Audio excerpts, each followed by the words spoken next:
안녕하세요, 물리쌤입니다. 오늘은 저번에 선생님이 공지사항에 올렸던 내용들에 대해서 간단하게 한번 쭉 훑어보는 시간을 갖도록 할 거예요. 제일 먼저 선생님이 언급을 했던 반도체를 이용한 소자들의 특징과 이용 사례에 대해서 알아놓으면 좋겠다라고 설명을 했었는데, 일단 굉장히 반도체로 이루어진 소자들은 많습니다. 세상에 많은데 통합과학에서 다루는 거는 크게 이렇게 네 종류 정도라고 생각을 하면 될 것 같아요. 처음에 다이오드 나와 있고요. 그 다음에 발광 다이오드, 트랜지스터, 태양전지 다 들어보긴 했겠죠. 수업 시간에도 여러 번 언급을 했지만 다시 한 번 더 이야기를 하도록 하겠습니다. 다이오드는 P형 반도체, N형 반도체를 접합시켜서 만든 거고요. 제일 중요한 작용이 정류작용.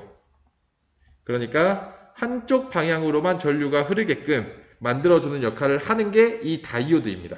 그래서 정류회로에 사용한다, 뭐 정류기에 사용된다, 교류를 증류로 바꾼다, 뭐 이런 것들 다 다이오드에 대한 예시, 이용 사례고 특징입니다. 그 다음에 발광 다이오드도 마찬가지로 다이오드이기 때문에 한쪽 방향으로밖에 전류가 흐르지 않아요. 그래서 다리가 길이가 다르죠. 왜냐하면 한쪽 방향으로만 전류가 흐르기 때문에 다른 쪽으로 선생님이 연결을 해버리면은 이 다이오드는 불이 켜지지가 않겠죠.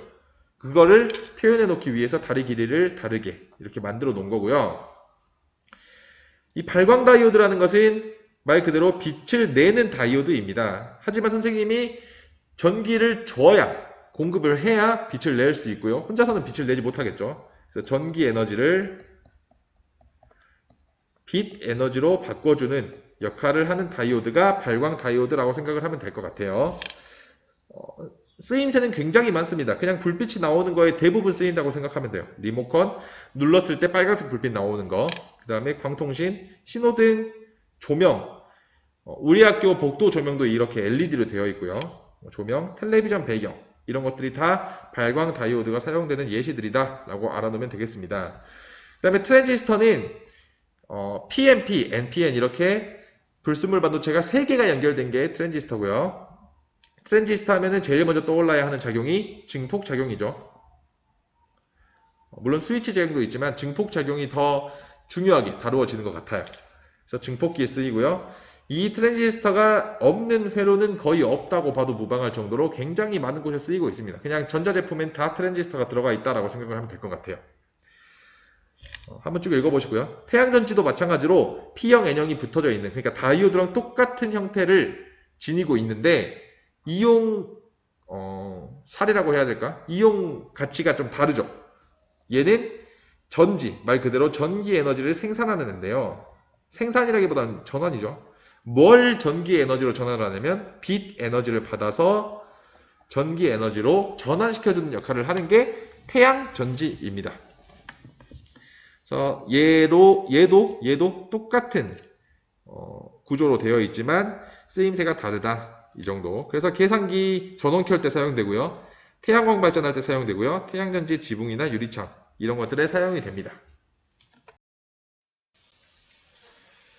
다음은 탄소로 이루어진 광물과 신소재에 대해서 선생님이 설명을 해볼 텐데요. 단원 이름 자체가 반도체와 신소재다 보니까 이 흑연보다는 나머지 3개, 그래핀, 탄소 나노튜브, 플러렌 이거에 중점을 둬서 공부를 하면 될 것 같습니다. 흑연은 광물이기 때문에 신소재라고 하기가 좀 애매해요. 그래서 이 3개를 선생님이 공지사항에 썼을 것이고 이 3개의 특징과 이용 사례 공부하시면 됩니다. 일단 그래핀을 먼저 보게 되면 그래핀은 탄소 원자들이 육각형 모양이죠. 평면 구조로 쭉 연결이 되어 있는, 결합을 하고 있는 그런 형태가 그래핀이고요. 단단하고 열을 잘 전달한다. 빛을 잘 투과시켜 투명하다. 전기 전도성이 좋다. 면적을 늘리거나 휘어도 전기적 성질이 변하지 않는다. 이런 특징들을 알아놓으시면 좋겠습니다. 그래서 앞으로 모의고사 6월, 9월, 11월 모의고사에서도 제일 많이 나올 만한 예시가 휘어지는 디스플레이예요. 이 그래핀이라는 애는 휘어지는 디스플레이를 만드는 데 사용이 됩니다. 왜냐하면 빛을 잘 투과시키기 때문에 우리 눈에 빛을 잘 전달할 수 있고요. 그 다음에 면적을 늘리거나 휘어져도 전기적인 성질이 변하지 않기 때문에 휘어져도 계속 그 빛을 방출을 할 수 있는 뭐 그런 상황이 되겠죠. 그 다음에 뭐 초고속 트랜지스터, 초경량 고강도 소재 이런 것들에도 사용이 된다. 한번 읽어보면 될 것 같고, 탄소 나노튜브는 이 그래핀을 원통형으로 이렇게 말아놓은 형태라고 생각을 하면 될 것 같습니다. 얘도 굉장히 단단해요. 열도 잘 전달하고요. 전기 전도성도 좋고요. 가벼우면서도 단단합니다. 그래서 제일 많이 나오는 예시는 이 나노핀셋이고요. 그 다음에 나머지 얘들도 쭉 읽어보면 될 것 같습니다. 플러레는 이렇게 탄소 원자들이 육각형과 오각형이 번갈아 가면서 나오면서 축구공 모양으로 구 모양으로 결합이 이루어져 있는 게 플러렌입니다.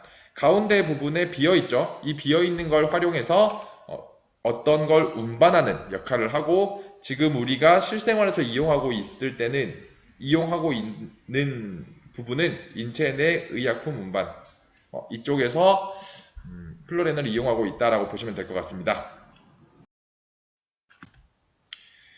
다음은 액정이고요. 이 액정은 편광판 두 개가 90도 각도로 이렇게 이루어져 있고, 이 사이에 들어있는 게 액정이라고 했죠. 그래서 빛이 이 액정의 유동성 때문에 90도 꺾여서 여기를 통과하게 되면은 우리 눈에 빛이 들어오는 것이고, 액정이 유동성이 없을 때는 빛이 그대로 90도가 꺾이지 않고 진행해서 두 번째 편광판에서 빛이 차단되는, 이럴 때는 우리 눈에 빛이 안 들어오는, 그러니까 검은색 화면이 보이는 뭐 그런 상황이라고 보시면 될 것 같습니다.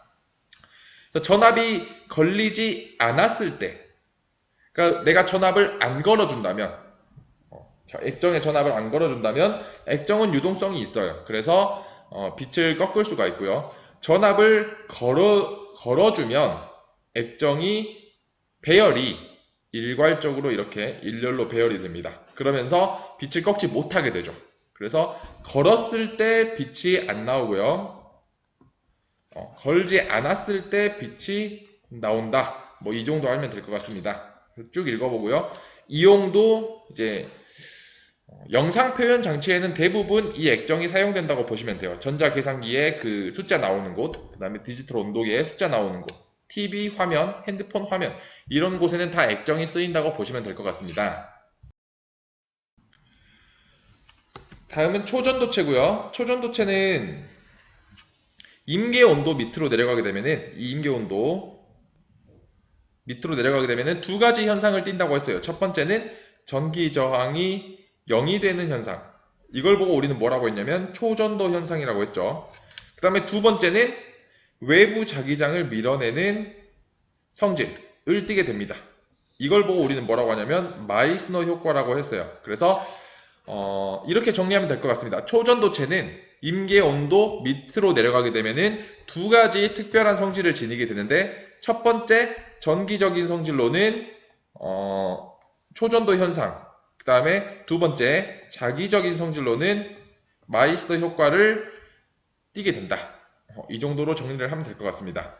그래서 이 초전도체는 어디에 이용되냐? 제일 많이 나오는 거 세 가지를 꼽자면 자기공명 영상장치, MRI죠. 그 다음에 자기부상 열차, 그 다음에 초전도 전력 케이블, 이렇게 세 가지가 제일 많이 나오는 예시예요.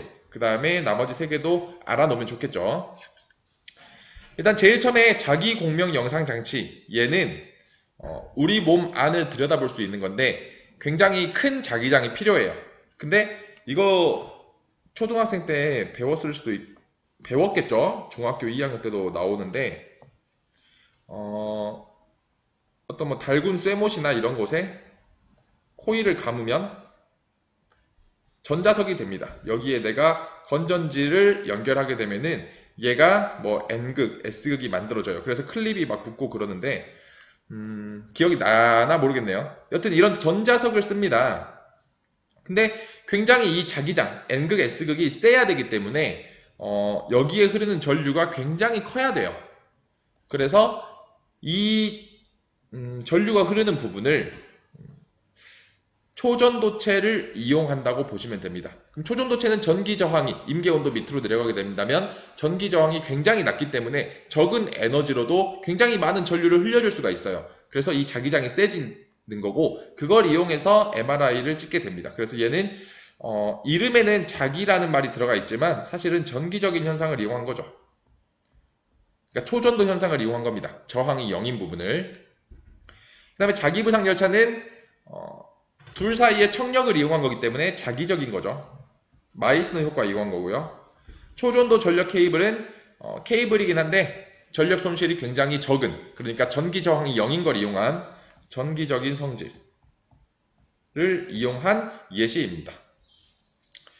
그 다음에 이런 그래프가 나오게 된다면 여러분들은 항상 초전도체 문제구나 라고 생각을 하시면 된다고 했어요. 그쵸?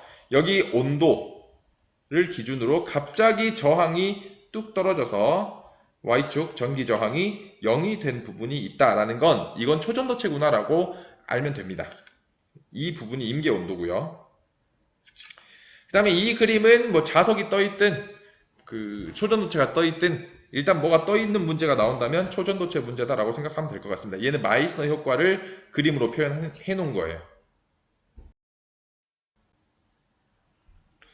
그 다음에 이 자연을 모방하여 만든 신소재는 그냥 통합과학 1등급 만들기 900제에 있는 걸 그대로 가져왔거든요. 이런 것들은 다 읽어보고 어떻게 이용이 되고 있는지 알면 될 것 같습니다. 그 다음에 자유낙하 운동과 수평 방향으로 던진 물체의 운동을 비교한 표가 나와 있는데요.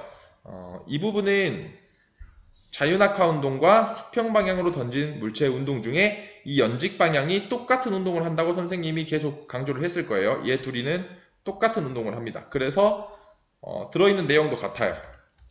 여러분들이 읽으면 알 수 있듯이. 일단 자유낙하 운동을 먼저 보게 되면은 자유낙하 운동은 물체가 중력만을 받으면서 낙하하는 운동이다. 하지만 그 중력이 일정하다 라고 수업 시간에 말을 했겠죠. 중력이 일정하다는 소리는 이 F가 일정하다는 소리는 A가 일정하다는 소리예요. 어차피 질량은 일정하니까요. 그래서 중력이 일정하다. 다시 말하면 가속도가 일정하다. 이 가속도가 일정하다는 말은 무슨 말이냐면은 1초당 속력 변화가 일정하다라는 뜻이에요. 그래서 자유낙하하는 물체는, 그러니까 중력만 받으면서 낙하하는 물체는 무조건 가속도가 9.8입니다.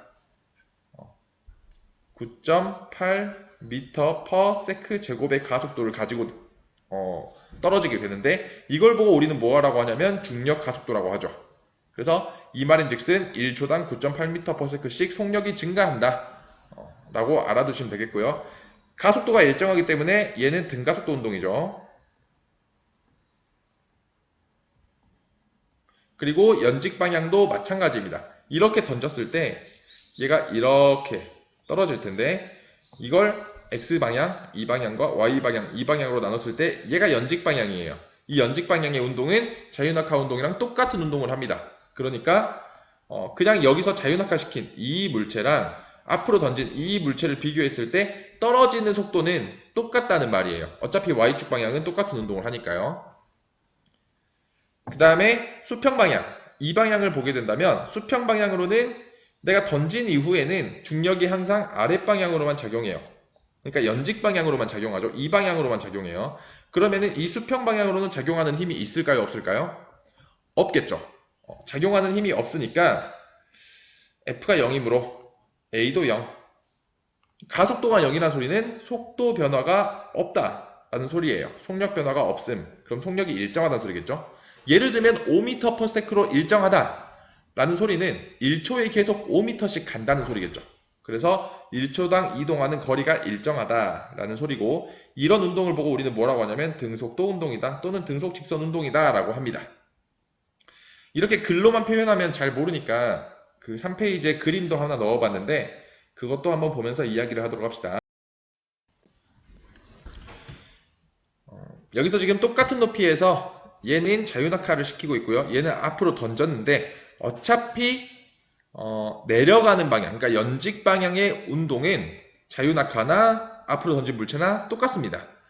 똑같이 연직 방향으로는 처음에 속도 0m per sec부터 시작해가지고요. 얘도 이제 오른쪽으로 속도가 있지만 아래쪽으로는 처음 속도가 없기 때문에 0부터 시작합니다. 아래쪽으로는. 그래서 0m per sec에서 1초당 속도가 9.8m per sec씩 증가하는, 그러니까 1초 후에 9.8m per sec. 그럼 얘도 1초 후에 9.8m per sec예요. 그 다음에 2초 후에는 19.6m/s. 빨라졌죠. 얘도 2초 후에는 19.6m/s입니다. 3초 후에 29.4m/s. 또 1초 지났으니까 또 9.8이 증가해서 총 속도는 29.4m/s예요. 그럼 얘도 마찬가지로 29.4m/s겠죠. 이거랑 이거는 동일한 운동이기 때문에 아래로 떨어지는 속도는 같습니다. 지면에 닿는 그 시간은 같아요. 그래서 그 자유 낙하 운동이랑 Y축 방향으로의 그 낙하 운동을 비교를 해보면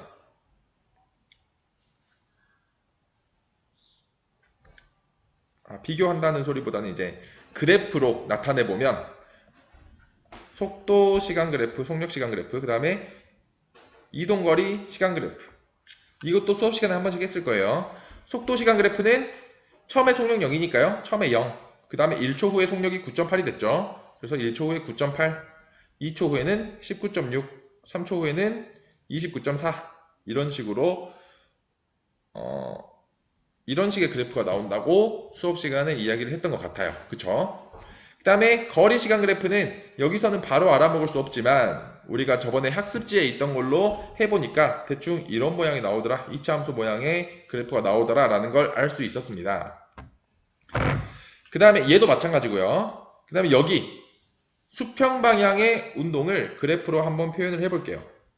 수평 방향의 운동은 속도 시간 그래프, 그 다음에 이동거리 시간 그래프로 나타내었을 때 속력이 일정해요. 그러면은 예를 들면 5m/s로 던졌다고 친다면 1초 후에도 5m/s, 2초 후에도 5m/s, 3초 후에도 5. 그래서 계속 5인 이런 그래프가 그려집니다. 그 다음에 거리 시간 그래프는 시간에 따라서 이동한 거리인데 처음에는 0초일 때는 0m 지점에 있다면 1초 후에는 5m 지점, 2초 후에는 10m 지점, 3초 후에는 15m 지점에 있죠. 그래서 1초 후에 5m 지점, 2초 후에 10m 지점, 3초 후에 15m 지점에 있다라고 해서 쭉 이어보면은 이런 모양의 그래프가 나온다라는 걸 알 수 있겠네요.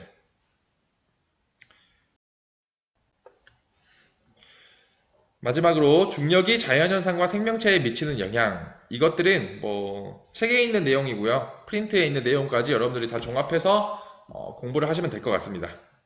일단 중력 때문에 생긴 단어들이 높다, 높은 곳, 뭐 낮은 곳, 뭐 이런 것들. 그 다음에 밀도차에 의한, 밀도라는 말 자체가 중력 때문에 생긴 거죠. 무겁다, 가볍다의 개념이니까. 밀도차에 의한 뭐 대류, 그리고 이 대류로 인한 뭐 기상현상, 이런 것들은 다 중력에 의한 겁니다. 그 다음에 또 무겁다, 가볍다,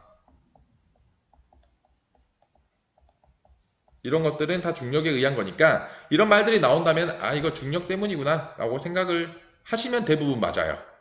한번 볼까요? 대기권 형성. 기체를 잡아놓고 있을 수 있기 때문에 기권이 형성이 됩니다. 그 다음에 대류 현상, 밀도 차이에 의한 대류, 맞죠?